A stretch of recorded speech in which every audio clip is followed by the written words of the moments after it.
নমস্কার, শুভ নববর্ষ। সবাইকে ইংরেজি নতুন বছরের শুভেচ্ছা জানিয়ে শুরু করছি বাংলা দুনিয়ার সংবাদ।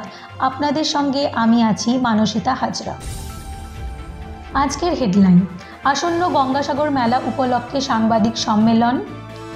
মেলা শুরুর আগেই ড্রেসিং ও মেরামতি সেজে উঠল সাগর।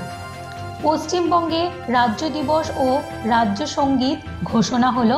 2023 সাল গত 120 বছরের ইতিহাসে দ্বিতীয় উষ্ণতম বছর। আসন্ন গঙ্গাসাগর মেলা উপলক্ষে সাংবাদিক সম্মেলন। কথায় বলে সব তীর্থ বারবার, কিন্তু গঙ্গাসাগর একবার। গঙ্গাসাগর কেবলমাত্র তীর্থ নয়, অনাদিকাল ধরেই বহু মানুষের আবেগ ও বিশ্বাসের মিলনস্থল। বহু মানুষের বিশ্বাস, সাগর স্নানেই লাভ হয় পুণ্য। প্রশাসনিক সূত্রে 2024 সালে গঙ্গাসাগর মেলা হবে 10 থেকে 17 জানুয়ারি।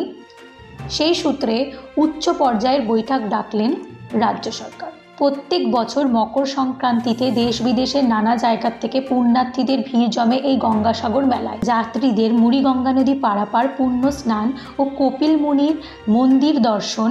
রাজ্যের প্রশাসনিক ব্যবস্থা, পশ্চিমবঙ্গ সরকার শেষ প্রস্তুতিতে তৎপর। 2024-এর মেলার ভিড় সামলানো, নদী পারাপার, দুর্ঘটনা এড়াতে, এছাড়া যাত্রীদের সুরক্ষা, জল, বিদ্যুৎ, চিকিৎসা, পুলিশ প্রশাসনিক ব্যবস্থার সাথে সাথে প্লাস্টিক মুক্ত সবুজ মেলা গড়ে তোলার বিভিন্ন দিক নিয়ে দক্ষিণ 24 পরগনার জেলা শাসক সুমিত গুপ্ত সাংবাদিক সম্মেলনে জানান।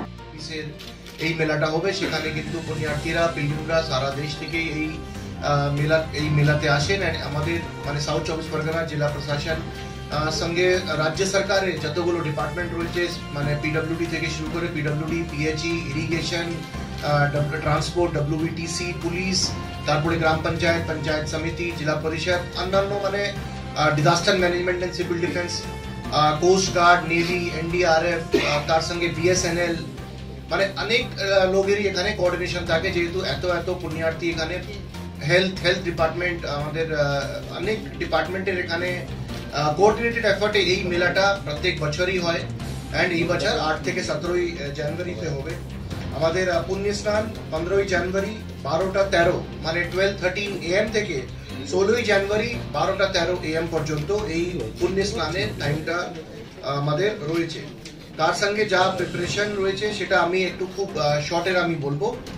আমাদের ট্রান্সপোর্ট নিয়ে যা গতবার অ্যারেঞ্জমেন্ট ছিল তার থেকে কিন্তু সেরকমই থাকছে, কিন্তু বার্জ আমরা এক্সট্রা বার্জ কিন্তু রেখেছি। এবার কিন্তু আমাদের যে বাকি আমাদের বার্জ থাকতো বাকি মেলায়, যেমন বিবিগিরি এন্ড জাকির হুসেন, দুটোই বার্জ কিন্তু আমরা পাচ্ছি। এই দুটো বার্জ অনেক বছর থেকে গঙ্গাসাগরে সার্ভিস দিয়েছে, দুটো বার্জই আমাদের থাকছে। তার সঙ্গে আমাদের সাগরিনী যে একটা পিডব্লিউডি মেকানিক্যাল, তার সঙ্গে আবার 3টে ডব্লিউবিটিসি, ওই বার্জটাও আমাদের থাকবে। সো গতবার আমাদের বার্জ একটা ছিল, বড় বার্জ ছিল, কিন্তু সেটা নিয়ে একটু অসুবিধা হয়েছিল। এবার কিন্তু আমরা বিবিগিরি, জাকির হোসেন দুটোই, ইনফ্যাক্ট বিবিগিরি আমরা কাল পরশু থেকেই পেয়ে যাবো, জাকির হোসেন হয়তো আর 1-2 দিনের মধ্যে।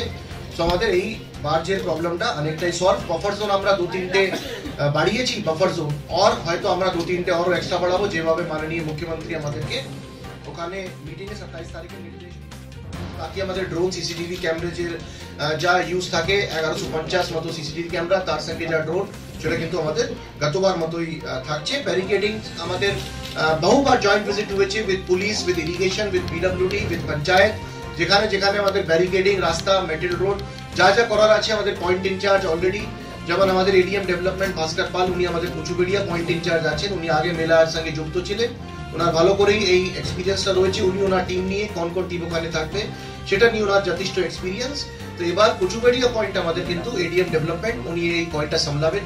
তার সঙ্গে আমাদের যে লটেড পয়েন্টটা, সেটা আমাদের পিডি ডিআরডিসি অঞ্জন, উনি হয়তো একটা মিটিং এ গেছেন। অঞ্জন কিন্তু ওই লটেড পয়েন্টটা উনি লাস্ট ইয়ারও ছিলেন, এবার উনি লটেড পয়েন্টটা সামলাবেন। সো আমাদের যা পয়েন্ট ইনচার্জ সঙ্গে ভিজিট কোন অফিসার থাকবে সেটা কিন্তু আমাদের অলরেডি ঠিকঠাক, all arrangements are in place. So এই কাজটা আমাদের একদম যেরকম প্রত্যেক বছরই হয় সেইভাবে এবার চলছে। ডিজাস্টার ম্যানেজমেন্ট নিয়ে আমাদের একটা WBSETCL, যার 3টে ট্রান্সমিশন টাওয়ার রয়েছে, তাদের সঙ্গে আমাদের রেগুলার এই নিয়ে কথাবার্তা চলছে। তার পরিমাণ হলো দ্যাট আমাদের যে সারাংরা রয়েছে, যারা লটেড থেকে কাকদ্বীপ, লটেড থেকে কুচুবেড়িয়া থেকে লটেড করে, ওরা কিন্তু এই টাওয়ার, 3টে টাওয়ার আমাদের জলের মধ্যে রয়েছে, আর একটা টাওয়ার লটেটের দিকে আছে, একটা ওদিকে 5টা টাওয়ার টোটাল রয়েছে, কিন্তু ওরা 3টে টাওয়ার দেখে ওদের অনেক সুবিধা হয়। সো এই 3টে টাওয়ার উপর স্পেশাল লাইটিং, প্রত্যেকবারই লাইটিং হয়, এবার কিন্তু ওরা অ্যাডভান্স লাইটিং ইউজ করছে, সেটা WBSE TCL ওই টাওয়ার ইলুমিনেশনটা এমন করবে সেটা কিন্তু কুয়াশার মধ্যে দেখা যাবে। পিএইচই দিক থেকে ইন জেনারেল লাইটিং হয়, আপনারা সবাই জানেন মেলার পুরো লাইটিংটা পিএইচই করে, পিএইচই অনেক ইনফ্রাস্ট্রাকচার রেডি করে। পিএইচই কিন্তু এবার জেটির উপরও এক্সট্রা লাইট কিন্তু মানে রাখছে, সো দ্যাট জেটিগুলো ভিজিবল থাকে দূর থেকে। আগে কিন্তু কি হয়, কুয়াশার মধ্যে ওই জেটিগুলো দেখা যাচ্ছে না, তো জেটিগুলো ভিজিবল থাকবে, তার জন্য কিন্তু PHE public health engineering department কিন্তু স্পেশাল লাইটের অ্যারেঞ্জমেন্ট জেটি ইলুমিনেশন জন্য করবে। 3 নম্বর হলো WBTC West Bengal transport corporation, যে আমাদের চ্যানেল মার্কিং করে, যে চ্যানেল মার্কিং আমাদের যে চ্যানেল দিয়ে আমাদের সারাংরা যায়, সেই চ্যানেলের উপরেও কিন্তু WBTC ছোট ছোট নৌকা রাখবে। সে disaster management and civil defence তারা কিন্তু আবার কিছু স্পেশাল লাইটের অ্যারেঞ্জমেন্ট আর কতগুলো সংখ্যা ফগ লাইট 90 মতো ফগ লাইট আমরা নিয়েছি, সেই লাইট নিয়ে আমাদের ভলান্টিয়াররা ডিফারেন্ট পয়েন্টে থাকবে। অ্যান্ড এটা আমরা ফগকে হয়তো এবার আমরা যা প্রিপারেশন নিচ্ছি সে হয়তো অনেকটাই আমরা কিন্তু ফগের মধ্যে মানে আমাদের যা মুভমেন্ট হবে সেটা কিন্তু আমরা কন্টিনিউ রাখতে পারবো। এর সঙ্গে কিন্তু আমাদের সারাংদেরও এবার কিন্তু আমরা স্পেশাল ট্রেনিং এবার করবো, যারা সারাংগুলো আমাদের রয়েছে, সো দ্যাট ওদের তো আমাদের PTMS এর সঙ্গে যোগাযোগ রাখার, প্লাস প্রত্যেক ভেসেলের ওয়াকি টকি রাখার, এই অ্যারেঞ্জমেন্টটা কিন্তু আমরা এবার প্রত্যেক ভেসেলেই কিন্তু আমাদের থাকবে। এনজিও সঙ্গে আমাদের বহুবার মিটিং হলো, আপনারা জানেন গঙ্গা সাগর মেলা কিন্তু এনজিওদের একটা যা কোঅর্ডিনেশন কোঅপারেশন থাকে, রাইট ফ্রম বাবুঘাট থেকে শুরু করে সাগর পয়েন্ট পর্যন্ত এনজিওরা অনেক, আমাদের ভারত সেবাশ্রম সংঘ থেকে শুরু করে মানে অনেকগুলো মানে যারা অনেক বছর থেকে এখানেও আমাদের এনজিওদের সঙ্গে মিটিং হয়। তারপরে আমাদের বাবুঘাটের সেপারেট মিটিং হবে মানে হয়েছে, তার সঙ্গে আমাদের যারা পয়েন্ট ইনচার্জ লটেড কুচুবেড়িয়া সাগর তারা কিন্তু সেপারেট এনজিও সঙ্গে আমাদের একটা ইয়ে থাকে, ওদের একটা অ্যারেঞ্জমেন্ট স্পেশালি পিলগ্রিমদের অনেকটাই ওরা কিন্তু খাবার নিয়ে ফুডিং লজিং, তার সঙ্গে অনেকটাই এনজিওরা অনেক অ্যাক্টিভিটি সোশ্যাল সার্ভিস যেমন আমাদের হেলথ ক্যাম্পরা থাকে, সেই এনজিওদের সঙ্গে আমাদের রেগুলারলি মিটিংটা হয়। অ্যান্ড এবারও কিন্তু আমাদের এনজিও সঙ্গে ওরা কোন এনজিও কোথায় থাকছে, কি ওদের আমাদের দিকে কি সাপোর্ট লাগবে সেই সব কিন্তু আমাদের এনজিওকে আমাদের দেওয়া হবে। এবং আমরা কিন্তু প্রত্যেক পয়েন্টেই বলেছি ডেইলি কিন্তু এনজিওদের সঙ্গে স্পেশালি 11, 12, 13, 14 তারিখে আমাদের কিন্তু একটা শর্ট মিটিং প্রত্যেক পয়েন্ট ইনচার্জ কিন্তু এনজিওদের সঙ্গে করবে, সো দ্যাট যদি কোনো অসুবিধা হয় তাহলে কিন্তু সঙ্গে সঙ্গে সেই অসুবিধাকে আমরা মিটিয়ে দিতে পারবো। তার সঙ্গে প্লাস্টিক ওয়েস্ট ম্যানেজমেন্টে আমরা 3টে ওখানে ইউনিট করবো, আর প্রত্যেকবারই বছরে কিন্তু এনভায়রনমেন্ট ডিপার্টমেন্টের সাহায্য নিয়ে আমাদের গ্রিন মেলা আর গ্রিন মেলা প্লাস্টিক ফ্রি মেলা এই নিয়ে আমরা যা পদক্ষেপ রয়েছে সেটা কিন্তু আমরা এইবারও কিন্তু এবার আমরা কিন্তু একটা রানও অর্গানাইজ করছি মানুষকে অ্যাওয়্যার করার জন্য। আমরা হয়তো 10 তারিখে ওটা এখন প্ল্যানিং আমরা মানে হয়তো আমরা 1-2 দিনের মধ্যে ওই ডিটেলসটাও দিয়ে দেবো। একটা ছোট আমরা রান এর ব্যবস্থা করছি, যারা এনজিওরা থাকবে, যারা আমাদের জনপ্রতিনিধি প্রশাসনের লোক পুলিশ সবারই হেল্প নিয়ে এই একটা অ্যাওয়ারনেস ক্রিয়েট করার জন্য কি সাগর দ্বীপ আমাদেরই আছে, এটা আমাদেরকে এটাকে পরিষ্কার রাখতে হবে। হেলথ নিয়ে 300 মতো বেড, ওখানে কিন্তু আমাদের 5টা টেম্পোরারি হসপিটাল, সেটা কিন্তু যা বেড ব্যবস্থা আমাদের থাকবে। তার সঙ্গে এয়ার অ্যাম্বুলেন্স প্রত্যেক বছরের মতো একটা এয়ার অ্যাম্বুলেন্স সাগরে থাকবে, 4টে ওয়াটার অ্যাম্বুলেন্স, 100টি অ্যাম্বুলেন্স আমাদের থাকবে। পুলিশ অ্যারেঞ্জমেন্ট প্রত্যেকবারই মতো কিন্তু আমাদের একটা হেভি পুলিশ ডিপ্লয়মেন্ট, সে আপনারা জানেনই বিভিন্ন পয়েন্ট ইনচার্জের সঙ্গে অ্যান্ড বিভিন্ন পয়েন্টের কিন্তু পুলিশ অ্যারেঞ্জমেন্ট এবং মাননীয় মুখ্যমন্ত্রী যা নির্দেশ দিয়েছেন পুলিশের কিন্তু মাইক হ্যান্ড মাইক আমাদের সিভিল ডিফেন্স ভলান্টিয়ারদেরও হ্যান্ড মাইক থাকবে, সো দ্যাট ওরা কিন্তু যারা পুণ্যার্থীরা আসবে তাদেরকে রেগুলারলি গাইড করতে পারবে কি কেউ অযথা ভিড় না করে, মানে টাইম যা হয় সেটা টাইম আমরা কিন্তু ঠিক টাইমে কি জিনিস রয়েছে সেটা আমরা কিন্তু ওদেরকে বলে দেব। আমাদের যা মানে গুলো অ্যানাউন্সমেন্টের এবারও থাকবে। ওয়াটার সাপ্লাই পিএইচই কিন্তু আমাদের 60 লাখ ওয়াটার পাউচ, সেটা কিন্তু পিএইচই অলরেডি কমিট করেছে, পিএইচই ওখানে ওয়াটার পাউচ দেবে এবং রাস্তার মধ্যে আমরা এই সুবিধা ওয়াটার পাউচ আমাদের রাখবে। তার সঙ্গে আমাদের কমিউনিকেশন নিয়ে বিএসএনএল সঙ্গে আমাদের অলরেডি প্লাস আমাদের যারা অন্যান্য ওখানে সার্ভিস প্রোভাইডার রয়েছে যেমন এয়ারটেল রয়েছে, জিও রয়েছে, তাদের সঙ্গে আমাদের কথাবার্তা। কমিউনিকেশন একটা প্রত্যেকবারই চ্যালেঞ্জ হয়, হয়তো আপনারাও ফেস করেছিলেন। এবার কিন্তু আমরা আশা রাখবো এই কমিউনিকেশন চ্যালেঞ্জটা গতবার থেকে অনেকটাই আমাদের এই কমিউনিকেশন প্রবলেম কিন্তু এবার মানে হবে না। তার সঙ্গে আমাদের যা স্পেশাল ইনিশিয়েটিভসের মধ্যে আমাদের মহাসাগর আরতি 3 দিনের জন্য 12, 13, 14 তারিখে হবে।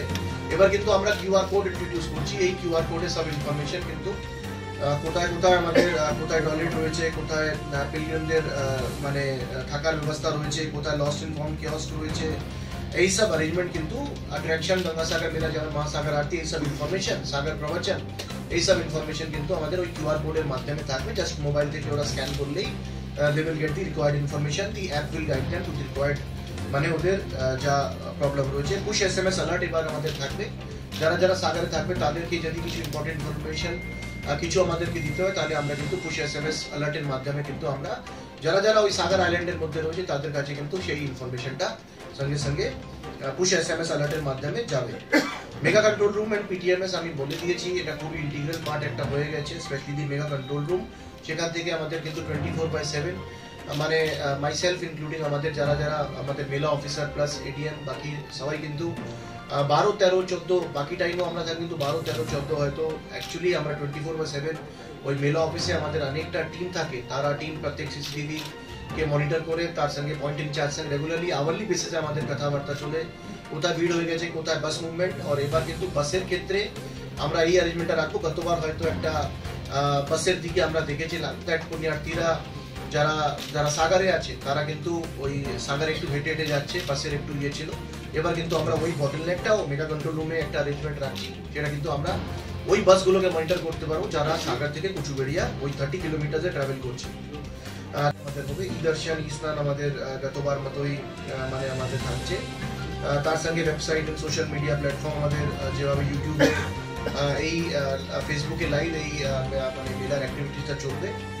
এবং আমাদের বাকি ডিপার্টমেন্টরা যারা যারা রয়েছে হোম অ্যান্ড অ্যাফেয়ার্স থেকে শুরু করে PHE, PWD, disaster, fire, health, PNRD, transport, ILCA, tourism, UDMA মানে আমাদের GBDA অনেক কাজ করে ওখানে, গঙ্গাসাগর পাখাড়ি ডেভেলপমেন্ট অথরিটি, তারা অনেক লাইটগুলো মেনটেন করে, তার সঙ্গে অন্যান্য বিচ ক্লিনিং থেকে শুরু করে অন্যান্য অ্যাক্টিভিটিসগুলো GBDA ওখানে করে। আমাদের এনভায়রনমেন্ট মেলা কিন্তু পুরোপুরি GBDA মাধ্যমে আমরা ওখানে করি। তার সঙ্গে পাওয়ার department, KMC Kolkata municipal corporation, যেহেতু বাবুঘাটটা পুরোপুরি KMC অন্যান্য NGOদের সঙ্গে দায়িত্ব নিয়ে। তার সঙ্গে আমাদের পঞ্চায়েতগুলো রয়েছে, আমাদের সাগর পঞ্চায়েত সমিতি, তার সঙ্গে কাকদ্বীপ পঞ্চায়েত সমিতি, নামখানা পঞ্চায়েত সমিতি, তার সঙ্গে SDO অফিস কাকদ্বীপ এবং আমাদের জেলা পরিষদ, ডিস্ট্রিক্ট অ্যাডমিনিস্ট্রেশন, ব্লক প্রশাসন সবাই কিন্তু এই মেলায় কিন্তু আমাদের পুরো কোঅর্ডিনেটেড এফর্টে এই গঙ্গাসাগর মেলা আমাদের কিন্তু 2024-এর 8 থেকে 17 জানুয়ারির মধ্যে এই মেলাটা বলছি। তার সঙ্গে 5টা গঙ্গাসাগরে টেম্পোরারি হসপিটাল ওখানে হয়, পর্যাপ্ত ডক্টর, নার্স, প্যারামেডিক স্টাফ সব গঙ্গাসাগরে থাকে। তার সঙ্গে আমাদের ICU ফ্যাসিলিটি গঙ্গাসাগরে থাকে। আর আমাদের এয়ার অ্যাম্বুলেন্স, একটা এয়ার অ্যাম্বুলেন্স যদি কেউ হঠাৎ করে অসুস্থ হয়ে যায় এয়ারলিফট করতে গেলে সেই ব্যবস্থা গ্রিন চ্যানেল আমাদের থাকে। এর সঙ্গে আমাদের ওয়াটার অ্যাম্বুলেন্স ওখানে থাকে। তারপরে নর্মাল অ্যাম্বুলেন্স প্রায় 100টি মতো আমাদের থাকে। রিগার্ডিং আদার এনি ইনভলভিং সিচুয়েশন আমরা যেভাবে অ্যালার্ট, ডাইরেকশন, নির্দেশ আমরা দপ্তর, স্বাস্থ্য দপ্তর থেকে পাবো, সে সঙ্গে সঙ্গে আমরা ওখানে ইমপ্লিমেন্ট করবো, সেরকম ব্যবস্থা আমরা রাখবো। কোন কোন হাসপাতালের সাথে মোটামুটি বেড রেডি করা সেটা আমাদের কলকাতায় যেমন বাঙ্গুর আছে, PG রয়েছে, ন্যাশনাল রয়েছে, এদের আমাদের থাকে। তারপরে রাস্তায় আমাদের ডায়মন্ড হারবার স্পেশালিটি হসপিটাল। এখনো কোনো অ্যালার্টমেন্ট কিছু বা মার্কস বা কিছু এরকম কোনো নির্দেশিকা কিছু এসেছে আপনাদের কাছে? না না, আমাদের নেই। যদি থাকবে আমি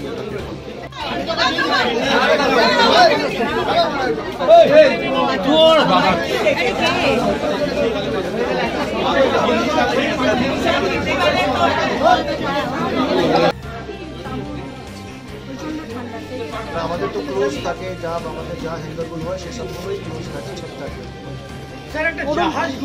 অনুষ্ঠিত হয় গঙ্গাসাগরে, সেখানে আমাদের CM মমতা ব্যানার্জি পুরো মেলাটাই দেখভাল এবং দায়িত্ব নিয়ে চালায়। সেই জায়গায় আমাদের প্রত্যেকটা ডিপার্টমেন্ট, PH, আপনার হেলথ, আমার PWD, ইরিগেশন, এরা সবাই দায়িত্ব নিয়ে এই মেলাটাকে সাকসেসফুল করে প্রতিবারে। এবারে সেই মেলার উদ্যোগটা অনেক বেশি। আপনারা জানেন সেই সেপ্টেম্বর থেকেই শুরু করে আমরা যখন দায়িত্বে এসেছি তখন থেকে আমরা ডায়মন্ড হারবার SDOতে প্রথম আমার দায়িত্বে আসার পরে গঙ্গাসাগরের প্রশাসনিক বৈঠক হয়েছিল। তারপরে গঙ্গাসাগরে পরপর 3টে প্রশাসনিক বৈঠকে আমি প্রেজেন্ট ছিলাম। এর আগেও মেলার সঙ্গে দীর্ঘদিন আমার সম্পর্ক ছিল। এই মেলাটা খুব গুরুত্বপূর্ণ, কারণ ভারতবর্ষের বিভিন্ন জায়গা থেকে পুণ্যার্থীরা এখানে আসে এবং সেই পুণ্যার্থীর সংখ্যা গণনা করে বলা যাবে না।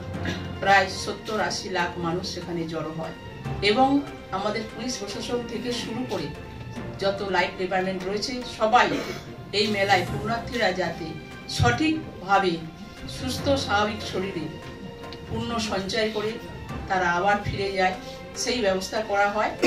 গতবারে আপনারা জানেন একটা কুয়াশা নিয়ে একটা বড় সমস্যা হয়েছিল, সেই প্রবলেমটাকে সলভ করার জন্য এবারে ফগ লাইটের ব্যবস্থা করা হয়েছে। লাইট ওই 30 কিলোমিটারের মধ্যে কতটা থাকবে দেখি, কিন্তু আমাদের মোবাইল টিম ওখানে থাকবে, যারা মোটর ভেহিকলস ইন্সপেক্টর তারা কিন্তু ওখানে মোবাইল থাকবে আর পুলিশ অ্যারেঞ্জমেন্ট যথেষ্ট থাকবে ওখানে।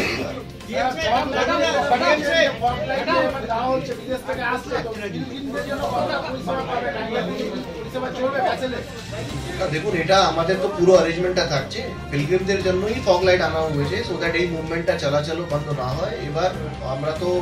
এবার প্রথমবারই এটা ইউজ করছি, একটু আমরা অপেক্ষা করি, আশা রাখছি আমাদের কিন্তু এই ফগ লাইটের অনেকটাই কার্যকরী হবে। সব দফতরই নিজের যা করার আছে সেটা কিন্তু করেছে, তো নিশ্চয়ই ফগের মধ্যে আমাদের এইটা যতটা সম্ভব হবে আমাদের মুভমেন্টটা চলবে। করোনা বাড়ছে, করোনার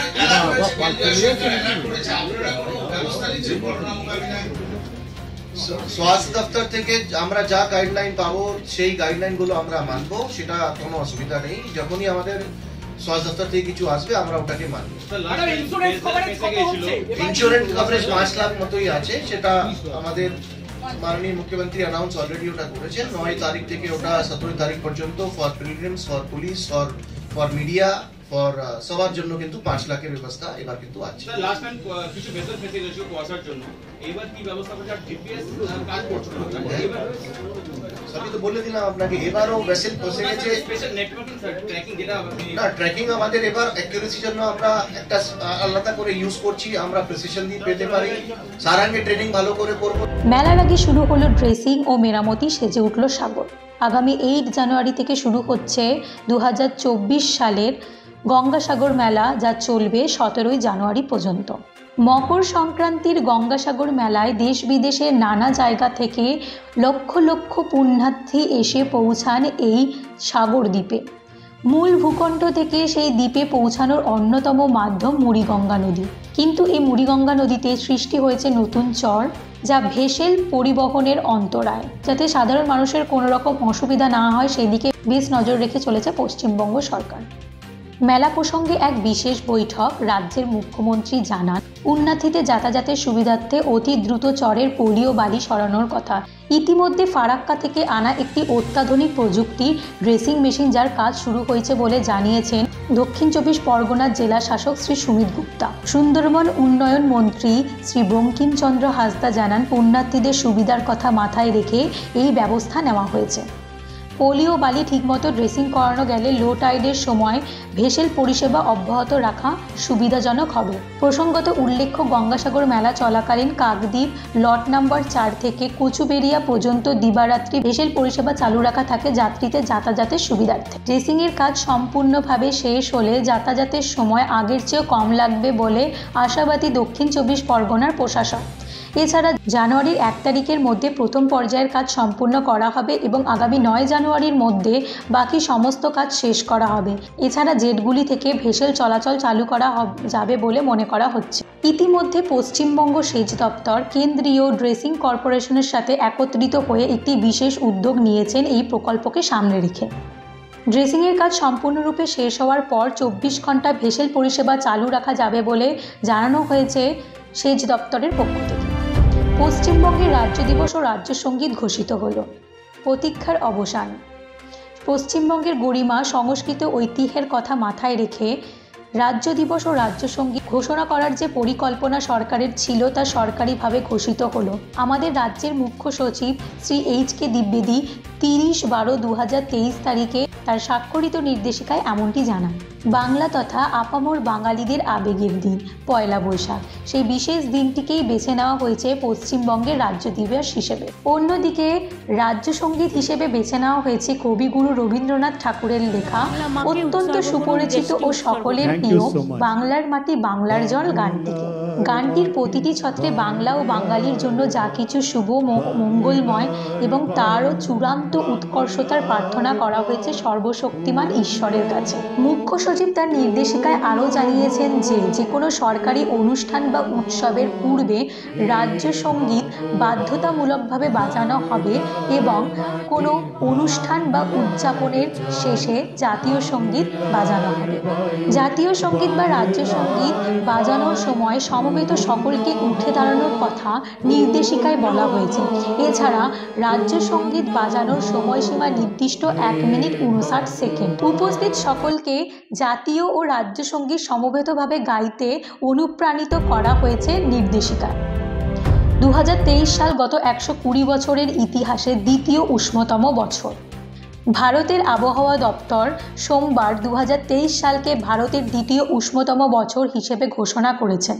1901 সালের রেকর্ড অনুসারে 2023 সাল ভারতের দ্বিতীয় উষ্ণতম বছর। এই বছরের ভূপৃষ্ঠের তাপমাত্রার পরিমাণ 65 ডিগ্রি সেলসিয়াস। 2023 সালের এই অস্বাভাবিক তাপমাত্রা বৃদ্ধির ফলে বলি হয়েছেন 2376 জন মানুষ। তার মধ্যে প্রায় অর্ধেক মানুষের মৃত্যু হয়েছে বজ্রবিদ্যুৎ ও শিলাবৃষ্টির মতো প্রাকৃতিক দুর্যোগের কারণে, যা তাপমাত্রা বাড়ারই প্রতিফল। উল্লেখ্য, সর্বোচ্চ তাপমাত্রা বৃদ্ধির বছরটি ছিল 2016 সাল। সেই বছর গড় তাপমাত্রা বৃদ্ধির পরিমাণ ছিল 71 ডিগ্রি সেলসিয়াস। বিভিন্ন আবহাওয়া দপ্তরের সংক্রান্ত বার্ষিক বিবরণীতে সোমবার এই তথ্য জানিয়েছেন ভারতীয় আবহাওয়া দপ্তরের চিফ শ্রী এম মহাপাত্র। পরবর্তী সংবাদ দেখার জন্য আমন্ত্রণ জানিয়ে এখনকার মতো শেষ করছি বাংলা দুনিয়া সংবাদ। ধন্যবাদ।